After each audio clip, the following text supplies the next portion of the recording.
Paz e a graça. Queridos, gostaria de dizer que é um imenso prazer, uma grande alegria para mim ter esse meu sonho de começar a realizar, a publicar encontros como esse, né, de pensamento de ideias opostas para a reflexão dos irmãos. Isso para mim está me enchendo de grande alegria, sou muito grato.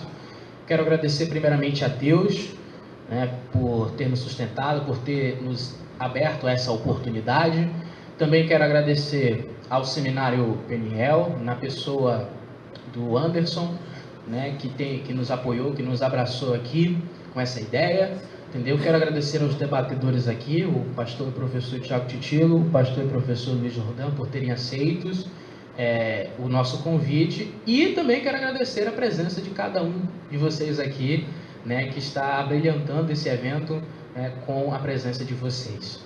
Queridos, nosso primeiro tema desse evento, que se for da vontade de Deus que possam vir mais outros, é começar a dialogar duas ideias que ao longo da história da igreja sempre foram opostas, né? Já renderam calorosos debates, e ela tem uma influência muito grande na vida prática, na teologia prática do cristão. A apostasia, ela é uma realidade na vida do cristão, sim ou não? Temos grandes obras, tanto na nossa língua como em línguas estrangeiras, abordando desse tema, em favor ou contra essa questão, abordando de maneira muito incisiva. E eu acredito que do meu lado tem dois autores que trataram muito bem dessas ideias, né? O pastor Luiz Roldan, que é da Fato, ele tem o livro Apostasia ao longo da história da igreja. A gente não conseguiu trazer ele aqui, mas no site da editora Reflexão você consegue achar, nas livrarias também, você consegue achar esse livro num preço muito bom, né? E a obra dele é uma obra muito boa, defendendo a tese de que a apostasia ela é uma realidade na vida do cristão. É possível sim um cristão sincero e genuíno perder a salvação. Do lado oposto a essa ideia, né, temos aqui o Jamais Perecerão, da editora Verbo Publicações, feito pelo pastor Tiago Titilo, que defende o contrário, né? A ideia de que o cristão ele não perde a salvação, né? E temos reunidos aqui essa oportunidade, a oportunidade de dialogar essas ideias, né, para promover a reflexão dos irmãos, né? E só para avisar que o livro do Titilo está disponível, outros exemplares também, outros títulos também, mas se você quiser adquirir, pode ver com a Dani, vai estar ali disponível para você adquirir também, ok? Então, deixa eu só explicar para vocês aqui como vai funcionar, né? Vamos querer ser curtos, porém incisivos. Então, vamos ter aqui 3 rodadas de 10 minutos. Na primeira rodada de 10 minutos para cada, tanto o Roldan quanto o Titilo vai apresentar seus argumentos, né, que estão muito mais explorados nos livros dele, mas eles vão aqui fazer uma síntese, né, interessante em favor da posição deles. Vai trazer os argumentos em favor da posição deles. Aí, na segunda rodada, o Roldan vai fazer objeções, vai lançar objeções ao Titilo em 10 minutos, e o Titilo terá 10 minutos para responder e se defender das objeções do Roldan. Terceira rodada, os papéis se invertem. O Titilo faz as objeções ao Roldan e o Roldan tem 10 minutos para responder e se defender dessas objeções. No final, dá um total de 1 hora. Depois dessa hora que passar, aí teremos as questões do público, né? O público tem direito a fazer uma questão. O microfone vai estar na mão do Anderson, e aí, na hora das questões e respostas, você levanta a mão, o Anderson vai até você e te dá o microfone.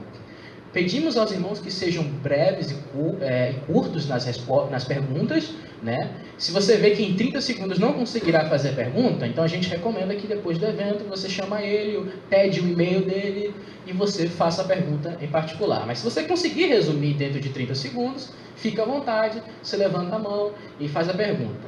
O perguntado, vamos supor que seja o titio, terá 1 minuto para responder sua pergunta. E o adversário, se quiser, pode comentar também, tem 1 minuto para comentar. Ok? Espero que tenha sido claro. Então a gente vai começar e quem começa é o pastor Luiz Rodan. O Luiz Rodan tem 10 minutos para apresentar aos irmãos porque ele pensa que a apostasia é uma realidade na vida do cristão e que um cristão genuíno pode perder a sua salvação. Vai ser cronometrado aqui, fica à vontade, pastor Luiz Rodan.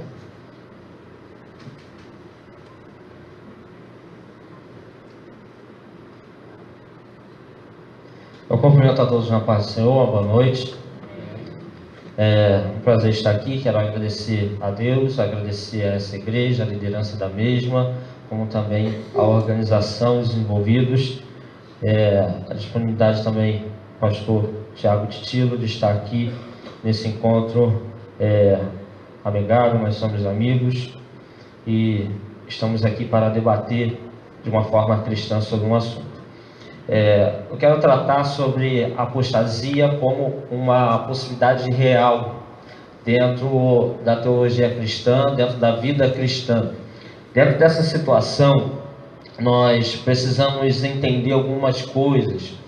Popularmente se fala muito sobre apostasia, mas sem definir muito bem a situação. Muitas das vezes eu já ouvi aquela pessoa que tem um desvio momentâneo, aquele desvio moral momentâneo, e o outro fala assim: fulano apostatou. Será que este fulano apostatou? Bem, o desvio moral momentâneo, ele não é uma apostasia. Então nós começamos a perceber uma situação.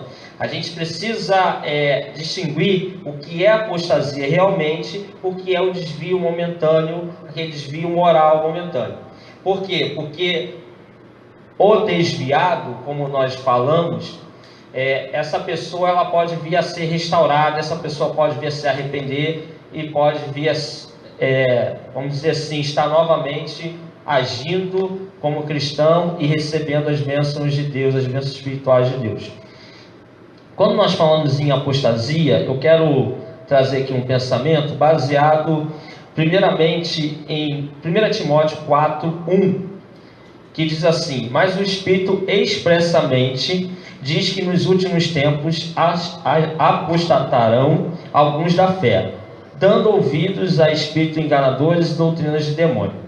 O que acontece aqui? O Espírito aqui, no caso, é o Espírito Santo, porque essa palavra Espírito está com letra maiúscula, não se torna então o Espírito do homem, nem mesmo o Espírito imundo. Está se falando do Espírito Santo.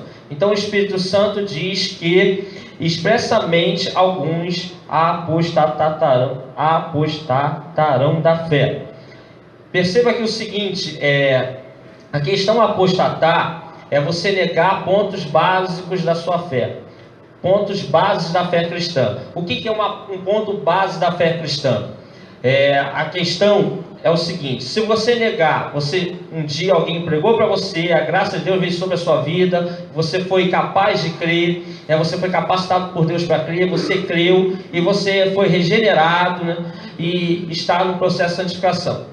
Um dia da sua vida você vem a executar algumas coisas, como por exemplo, você vem a negar a divindade de Jesus. Você se torna um ateu ou um islâmico, por exemplo. Ou você nega a messianidade de Jesus, você nega que ele é o Messias. Você vem se tornar kardecista, você vem se tornar até mesmo ateu, ou um islâmico, ou simplesmente você fala que não crê mais nisso. Ou até mesmo negar a suficiência da graça de Deus para a sua salvação. Então, se você negar esses pontos, você estará apostatando da fé, porque você está negando os pontos básicos da fé. É muito interessante que eu já escutei um amigo dizer que Paulo estava tratando ali em Timóteo sobre questão doutrinária. Mas o que é o evangelho se não doutrinas? Jesus ele disse: ide pregar o evangelho a toda criatura, e todo aquele que nele crê será salvo. Marcos 16. Porém, o Evangelho é a palavra de Deus, o Evangelho são as boas novas, e o Evangelho tem seus pilares. O Evangelho é composto de doutrinas. A doutrina da salvação, ela tem os pilares que eu falei anteriormente. Jesus é Deus, como o Pai, de uma só substância. Jesus, ele é o Messias, e a sua graça é o que nos salva. Negando isso, você está negando doutrinas. Automaticamente você está negando a fé. Porque a fé no Evangelho é a fé nas doutrinas do Evangelho. As primárias, vamos dizer assim. Questões secundárias são outras coisas. É interessante que nessa passagem bíblica que eu citei de 1 Timóteo 4:1, a palavra apostasia no grego é apostesontai. Segundo a chave linguística do Novo Testamento grego, significa desviar-se, cair, retirar-se. No qual o genitivo da fé, o que é o genitivo? No grego, existem tipos de substantivo. O substantivo genitivo, ele aponta de que ou de quem está se falando ou a ação que está se falando. Então vamos lá, o genitivo da fé indica que eles deixaram a fé. Por quê? Deram ouvidos a ensinos de demônios, heresias, seitas, etc. O que acontece? Segundo o dicionário bíblico Almeida, apostasia tem significado como abandono da fé e negação da fé. Apostatar é negar, sair de algo, no caso da fé. Sendo assim, você só vai poder apostatar se você realmente creu. Paulo ele vai usar em Gálatas 5, do 1 ao 5, como por exemplo, cair da fé, ou decair da fé, dependendo da sua versão bíblica. Você só vai poder cair, sair, ou abandonar algo que você esteve sobre, dentro, ou envolvido. Não dá para, por exemplo, eu chegar e falar que o meu sobrinho, ele abandonou o enlace matrimonial quando ele nunca casou. Não dá para dizer que alguém caiu da ponte Rio-Niterói, sendo de uma situação que a pessoa nunca pisou no Rio de Janeiro. Então, a apostasia é para quem está dentro. O que acontece? Dentro dessa situação, nós vamos ver que a apostasia é quando o sujeito ele se retira, sim, envolvido por ensinamentos errados, mas ele se retira do corpo de Cristo, se retira da fé por sua livre escolha. Como por exemplo aqui, 2 Timóteo vai tratar sobre isso no capítulo 4, versículo 10. Como também nós vamos ver sobre 2 Coríntios 6:1, que diz: e nós, na qualidade de cooperadores com ele, vos exortamos que não recebais em vão a graça de Deus, ou seja, receber e deixar para trás. O que acontece? Por que eu não creio que as palavras de apostasia são simplesmente avisos que poderiam ser hipóteses, mas que não acontecem? Porque não faria sentido o Espírito Santo repetidamente falar sobre algo que não vem a existir. Primeiro, que ele é ensinador. Porque ele ensinaria algo sem um proveito real? Quando as inspiradas escrituras são para ensinar, repreender, corrigir, instruir em justiça. Como por exemplo diz em 2 Timóteo 3,16. Pois ensinar algo que não é verdade contraria o versículo citado. Fora que o caráter de Deus na pessoa do Espírito Santo seria contrariado, já que ele estava a inspirar um texto que na realidade não era uma verdade. Segundo, a palavra de Deus é a verdade, logo não existe suposições irreais na palavra de Deus. O que acontece? Armínio ele faz uma distinção entre o crente e o eleito. E que ele vai dizer então que o crente é aquele que vem a crer, que Deus anteviu que iria crer realmente, porém, ele, no momento da vida, ele vem a apostatar. E o eleito é aquele que Deus anteviu que iria crer e perseverar até o fim. Esse Deus elegeu. Eu gostaria de ler rapidamente aqui a citação de Armínio. Os verdadeiros cristãos fiéis, as pessoas eleitas, não podem perder completamente a fé por um tempo. Alguma pessoa que tem fé e que retém pode chegar a um momento que morrer seria condenada? Armínio responde: uma vez que a eleição para a salvação compreende seus limites, não apenas a fé, mas igualmente a perseverança na fé. E uma vez que Agostinho diz que Deus escolheu para a salvação aqueles que ele vê que posteriormente crerão pela ajuda da sua graça precavida ou precedente e que perseverarão para pela ajuda de sua graça subsequente e consequente. Os cristãos fiéis e eleitos não são corretamente interpretados como as mesmas pessoas, omitindo, portanto, toda a percepção da palavra eleição. Respondo que às vezes os cristãos fiéis estão comparados em uma circunstância que não produzem durante algum tempo nenhum efeito de fé, nem mesmo a apreensão da graça e das promessas de Deus, nem confiança em Deus e em Cristo, mas é exatamente isso que é necessário para obter a salvação. Mas o apóstolo diz a respeito da fé, com referência ao fato de que uma qualidade e uma capacidade de crer, conservando a fé e a boa consciência, rejeitando a qual alguns fizeram naufrágio da fé. Amém? Vamos lá. Bom, queridos, agora nós vamos quero agradecer ao pastor Rodan pela seu discurso de abertura. Agora vamos ouvir o pastor Tiago Titilo com o seu discurso de abertura em defesa da segurança eterna dos santos.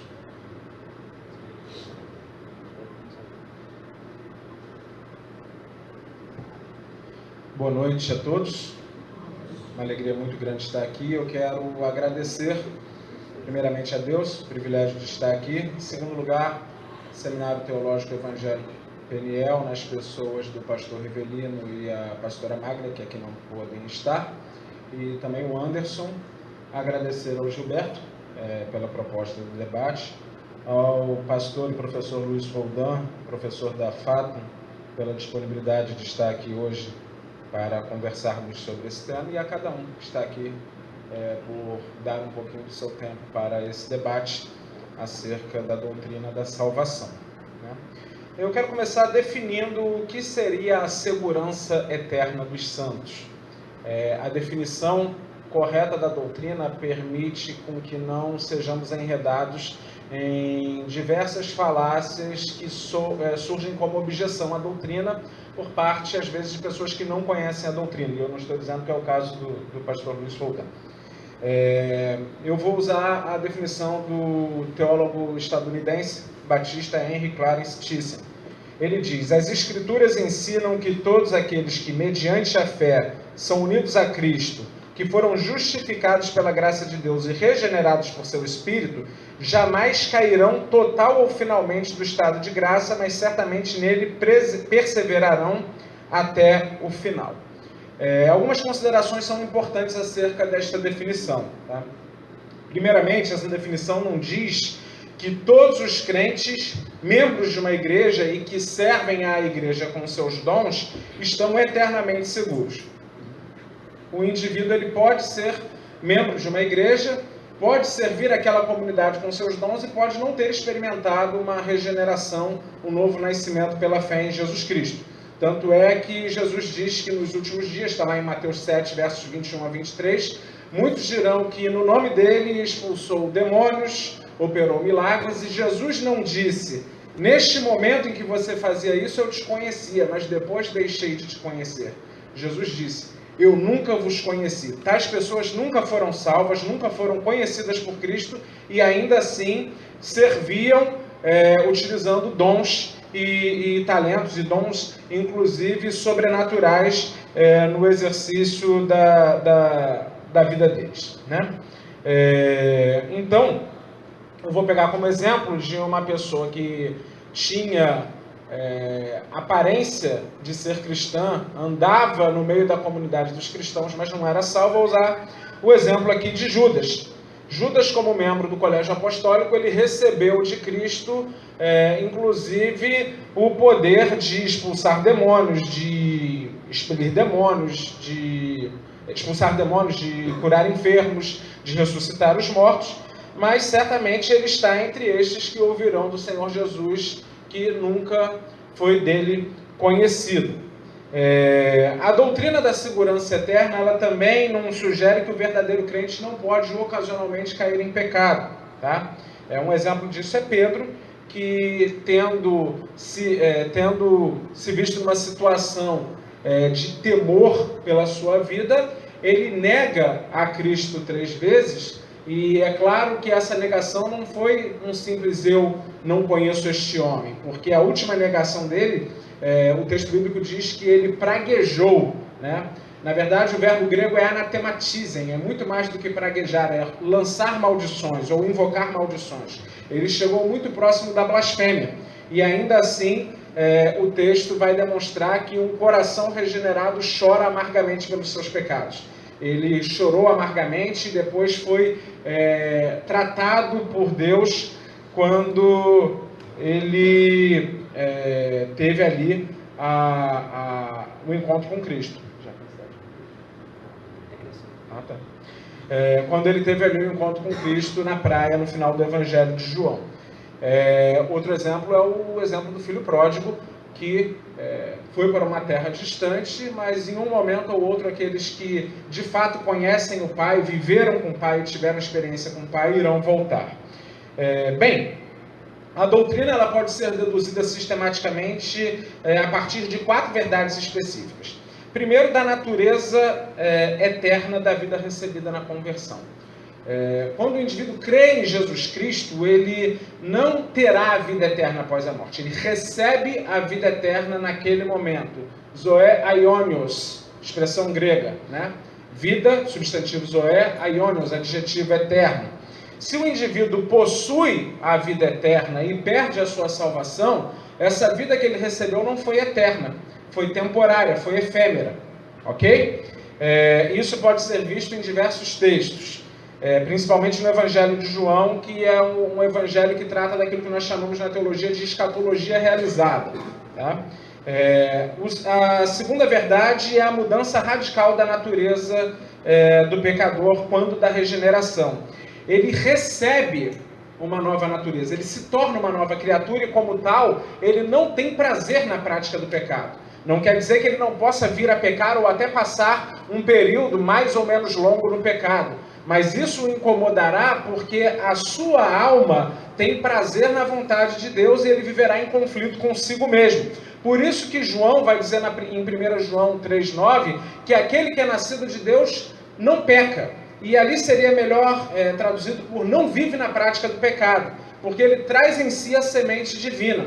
Então, quem é nascido de Deus não vai viver no pecado, e não quer dizer que o indivíduo não perde a salvação se ele viver de maneira obstinada no pecado. É porque quem foi salvo de verdade não vai viver obstinadamente no pecado. A sua natureza foi transformada. A terceira verdade é a intercessão de Cristo por seu povo. A gente tem isso tanto em Hebreus, que diz que ele é o sumo sacerdote que intercede por nós, como na oração sacerdotal de Jesus no Evangelho de João, capítulo 17, ou quando o apóstolo Paulo, no Cântico Triunfal do capítulo 8 de Romanos, diz que é ele quem intercede por nós. E, por fim, nós temos o poder de Deus para guardar os crentes. Pedro vai falar que nós somos guardados mediante a fé pelo poder de Deus, 1 Pedro capítulo 1. Então, se nós estamos guardados por Deus, se nós estamos nas mãos de Deus, se Cristo intercede por nós, se a nossa natureza foi transformada e se a vida que recebemos é de fato eterna, embora seja possível o crente perder a salvação, na prática ele jamais perderá a sua salvação. Eu quero, já que me faltam 4 minutos, eu quero partir diretamente para os fundamentos bíblicos e exegéticos desta apresentação. João 5,24, o texto bíblico diz: em verdade vos digo que quem ouve as minhas palavras e crê naquele que me enviou, tem a vida eterna, não entra em juízo, mas já passou da morte para a vida. Os críticos dessa posição, como por exemplo da posição que eu defendo, como Robert Shank, no seu livro Vida no Filho, e outros no caso é no Vida no Filho que ele defende a posição da possibilidade de apostasia, eles vão dizer que o verbo ouvir e crer, embora estejam no presente, o particípio presente ativo pode indicar uma ação contínua. Então só tem a vida eterna quem continuar ouvindo e continuar crendo. Mas essa é mesmo a ideia. Nenhum defensor da segurança eterna dos santos vai dizer que a pessoa crê em um único momento. Alguns talvez possam defender isso. Pelo menos eu conheço um que defende isso, mas não é a posição majoritária. O indivíduo ele permanece salvo porque ele continua ouvindo e continua crendo. É uma característica da natureza da fé salvadora a perseverança na fé e nas boas obras. Então ele continuará ouvindo e crendo. A fé salvífica é uma fé contínua e perseverante. Então nós poderíamos dizer, devido a essa característica chamada durativa ou linear na gramática grega do particípio presente ativo, que Jesus disse: aquele que está ouvindo a minha palavra e está crendo naquele que me enviou, presentemente já tem a vida eterna. Ou seja, se é eterna, não acabará. E ele naturalmente não entrará em juízo, porque já passou da morte para a vida. Esse verbo passou, ele está no tempo passado, metabebeken, e ele aponta para algo irrevogável. A ação retratada é como alguém que destrói as pontes atrás de si, tornando impossível o retorno. Até Robert Shank, no seu livro Vida no Filho, ele vai reconhecer isso, dizendo que é o tempo, o passado, no caso, o tempo perfeito, é o tempo usado se um ato passado é conhecido como tendo consequências permanentes. Então, se já passou da morte para a vida, não tem como passar da vida para a morte. A ponte foi destruída e o indivíduo tem a vida eterna. João 10, 27 a 30 diz: eu lhes dou a vida eterna, jamais perecerão, e ninguém as arrebatará da minha mão. Aquilo que meu Pai me dá é maior do que tudo, e da mão do Pai ninguém pode arrebatar. Novamente nós temos zoaionios, vida eterna. O indivíduo, eu lhes dou. Jesus deu a vida eterna. O indivíduo não poderá perder, do contrário, não será eterna. O texto afirma também que essa vida eterna, quem a possui, jamais perecerá. E aqui nós temos uma construção grega traduzida por jamais, que a língua portuguesa não encontra um paralelo adequado. É a dupla negativa grega oume, mais um subjuntivo aoristo, que é a mais forte expressão grega para afirmar que é impossível que algo aconteça. E por fim, o texto diz que ninguém pode arrebatar o salvo, o crente, o que tem a vida eterna, das mãos do Pai e do Filho, né? E algumas pessoas dirão: não, ninguém pode tirar, mas o indivíduo pode por si mesmo sair. Ninguém é ninguém. É uma expressão todo abrangente, que sempre será todo abrangente se não tiver uma cláusula de exceção, como tem nos versículos 17 e 18, onde Jesus diz que ninguém pode tirar a vida dele, ele mesmo a dá. No caso, ele pode dar, ele pode retirar a sua própria vida. Mas não há essa cláusula de exceção nesse texto lido. Então, ninguém pode tirar o crente da mão de Cristo. Nem uma força externa e nem o próprio cristão pode se retirar da mão de Cristo, porque ninguém abrange toda e qualquer criatura do universo. Muito obrigado, pastor Titilo.